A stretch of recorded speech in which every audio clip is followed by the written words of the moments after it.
beautiful people of the world. This is probably going to be one of my most exciting videos I've ever made in my life. And as I say, man, confidence is extremely contagious. And if hurt people can hurt people, then I believe heal people can heal people. But so my son, my JJ, he's 12. He'll be 13 this Friday, right? This is a picture of me and him yesterday. Now, as of the beginning of August, baseball was non-existent in our family at all. I played basketball my whole life. I'm a basketball trainer. I host basketball camps. My son played on my basketball team. However, my 7-year-old, I recently got him playing baseball, and it made me look at JJ. And about 2 weeks ago, I was like, "Hey, dude, I think you would be a good baseball player." And he was like, "What?" And so we went to the store, and I got him a glove, and we've been playing catch a little bit outside. And that next week, I came home from work, and I said, "Hey, son, guess what?" He said, "What?" I said, "Hey, I signed you up for a baseball tryout." And he was just looking just shocked. And I said, "You ain't got to do it if you don't want to. It's just it's something I seen the team needed a few players, and I told him that you was interested in it." And he came to me about a day later, and he was like, "Yeah, Dad, I go to the tryout." He was kind of tired of playing basketball just because, being real, the basketball environments for the youth, they all ghetto. It's a lot of cussing, a lot of rap music, and I don't raise my son that way, so he just didn't vibe with the environment. So he wanted to do something different. And baseball is just kind of cool once you really learn the sport. So, well, that was last Saturday. He had his first baseball tryout, went, played, catch, did good. First time hitting off the batting machine. Now, we've been to the batting cage, and he hit off the pitching machine a few times, but this was the first time he did it in like a controlled environment with teammates and people in the outfield and things of that nature, right? And if I'm being 100% honest, I wouldn't have had the confidence to do this as a kid. Me and my father wasn't this close. My father didn't encourage me to try new things, so I wanted to stay in my little box of what I felt comfortable doing, what I was good at, and I would not try anything new. And the masses of people are like that in the world. Let me know in the comments below, truthfully, how confident you are with stepping out and doing new things in public and failing, right? So he goes to the tryout and he does pretty good on the defensive side of things. He said hitting the ball was kind of challenging. Kids at the age of 12 and 13, man, they already pitching at 65, 70 miles per hour. So that ball coming nice, right? But the coach was really, impressed with my son and said if he wanted to make the transition to baseball, that he would love to have him on his team. And on the car ride home, it's like, how is that you never played baseball? And, the coach is impressed with you. And he says you can make the team. And he was like, yeah, being honest, I didn't think I was that good. And I think it's cool that somebody, saw something that did in me that I didn't see. And I was like, that's kind of life for all of us, But once you step out and you try something new, you never know what you'll be good at. But even after the tryout, he still wasn't sold that he wanted to play on the team just because the ball was coming fast. He was thinking of playing for his school's soccer team, or he had the option to go back and play for the basketball team that he'd been playing on for the last 3 to 4 years. And so that was Saturday, and I told him, all right, man, by next Thursday, give me a decision so I can start letting coaches know what sports you want to do and what and all that.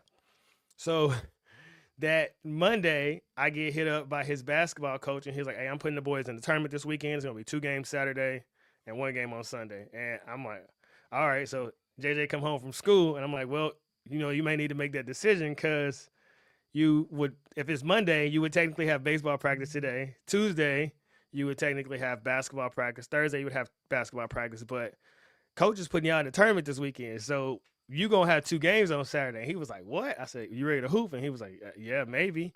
But he still hadn't made his decision. And I want to say Wednesday came. And I said, son, what you think? You kind of got a vibe? And he was like, yeah, a little bit. And I said, what's that? He said, I want to play baseball. And I was like, really? And he's like, yeah, the idea of trying something new is kind of cool to me a little bit. And he played soccer in his kindergarten, 1st and 2nd grade year, 3rd grade as well. And then he transitioned to basketball. He's like, so I think I want to play baseball. And my question was to him, I said, you ain't scared to strike out in front of people? And he was like, no, I understand I've never done this before, so I'm okay with not looking the best. And so I reached out to the coach, and I said, Johnny's thinking about playing baseball, and he wants to play on the team. And he said, well, we have a game next Monday. And I was like, hold on, a game? And I was like, well, I can bring, Johnny to watch so he can kind of pay attention and see how the game works. And he's like, well, does he want to watch or does he want to play? And mind you, he's only had 1 practice in baseball, which was his tryout.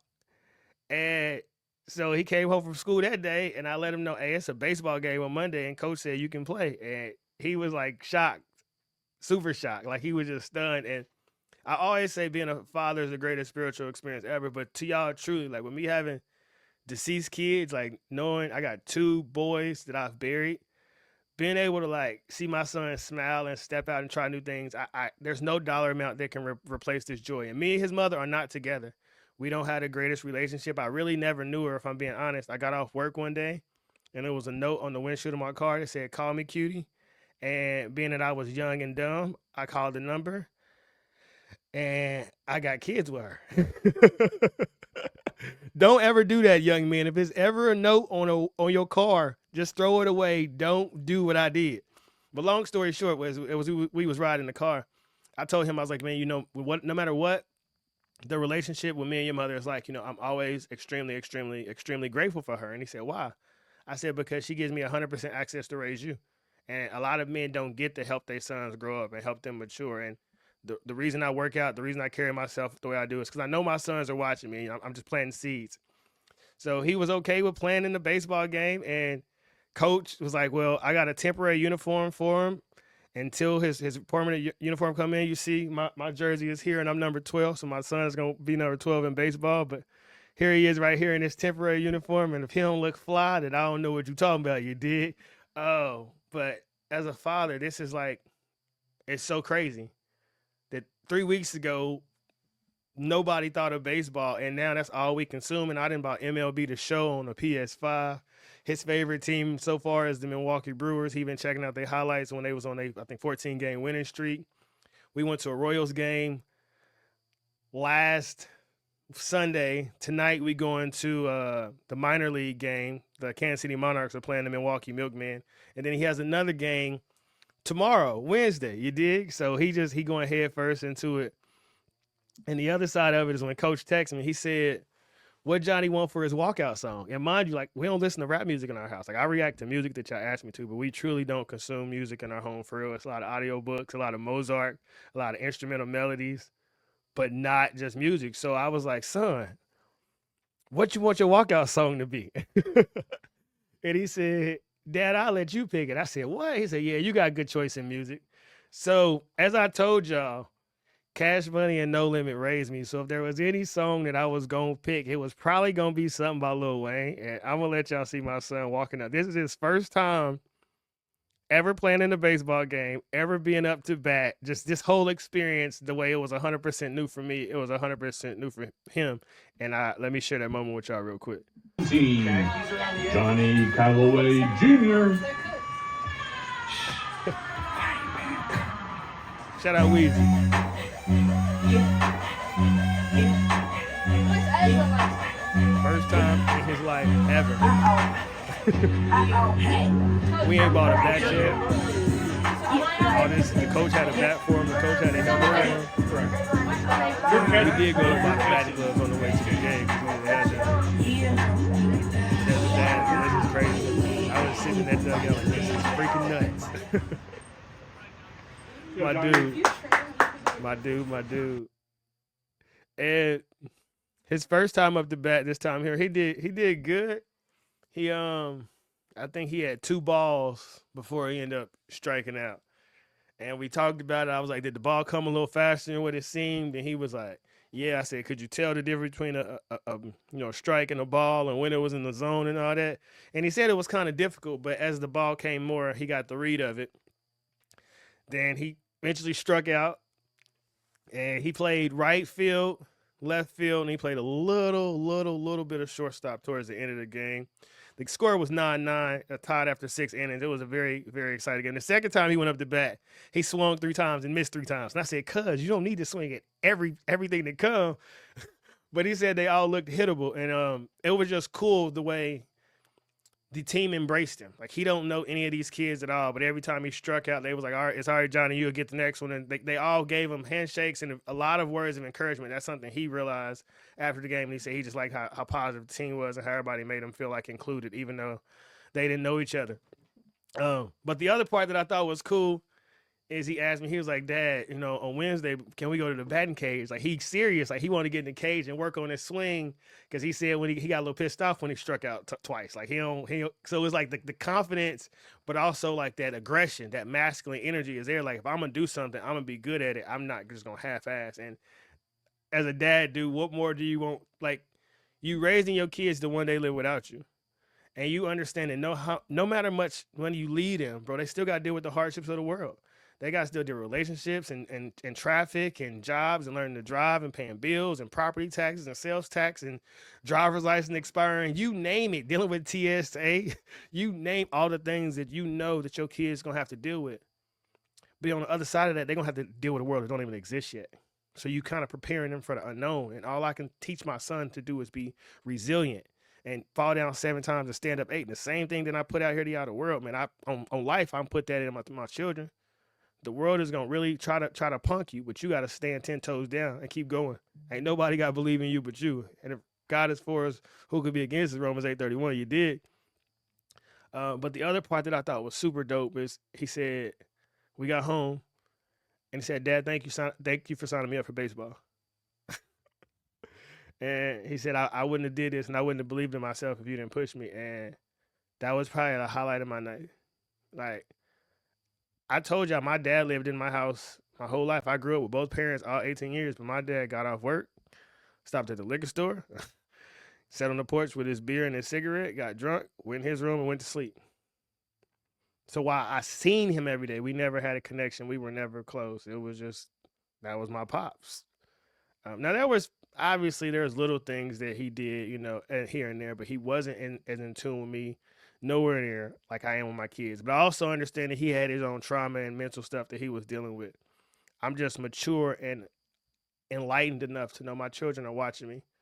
Every time they're around me, they watch me, they consume me. And that's something I say a lot is, do I want my behavior and my actions today to become my children's habits tomorrow?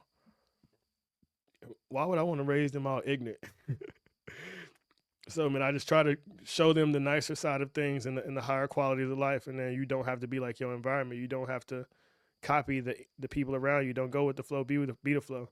And my son got so many compliments in his baseball uniform. And he was like, Dad, this is different. I said, bro, you a 13-year-old, 12-year-old, 13-year-old little black boy. I said, how the average kid at your school act? And he said, if I'm being honest, they kind of ghetto. I said, what type of music they listen to? He said, rap music. I said, son, you different. I said, but you different because I'm not raising you to lower yourself down to the standards of the world. You don't have to be ignorant. You don't have to carry yourself ratchet. Them people who are lost and they don't have no true identity with themselves, they probably don't have a relationship with their father. And when you ain't got a connection to something higher than you, you seek out a connection through the world. And I just wanted to share that with y'all. Like, this video is just truly about confidence being contagious, but also the power of being an active, involved father. Your children are watching you. Give them something great to look up to. If you don't, then they're going to idolize LeBron James, and they're going to idolize Lil Nas X, and they're going to idolize whatever else weird thing is given to them by the world.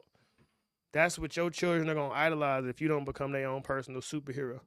And that's my goal, is to be the highlight of my children's life, to give them a childhood that they don't have to recover from.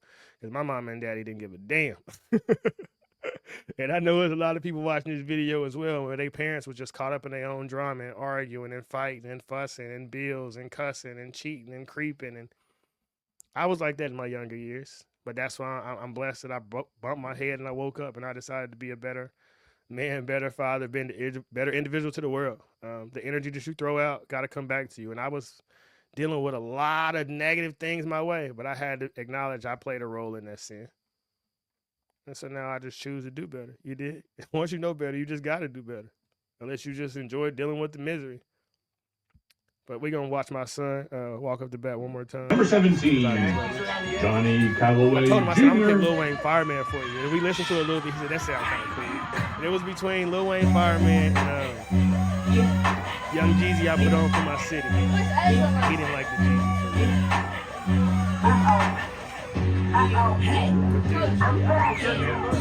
Like, as a dad, what more do you want for your son to be able to step out alone in the world and be willing to fail in front of people and get back up and try again, and get back up and try again, and get back up and try again? And whoever watching this video, it's the same thing for you. Whatever trials, tribulations that come your way, your current situation ain't your final destination. Just get up and keep trying again and try again. And if it don't work, try again. And if it don't work, try again. Because you ain't starting from the bottom. You start from experience. And if you haven't read Acre of Diamonds by Russell Conwell, check that book out. If you ain't read 3 Feet from Gold, check it out. You never know when you almost start. But if you quit, you'll never find out either. So if you going through hell, why would you stop? Just keep going, baby. I love you all. Thanks for consuming my art. I've been getting some really dope comments lately. I haven't had time to respond to all of them. As I say, I still work a full-time job, so I'm always at work, like always at work, or being a daddy or being a husband. But you know what I mean? I enjoy being busy because an idle mind and free time is the devil's playground. So keep yourself enlightened and busy. You dig? We outie. I love you all. Peace.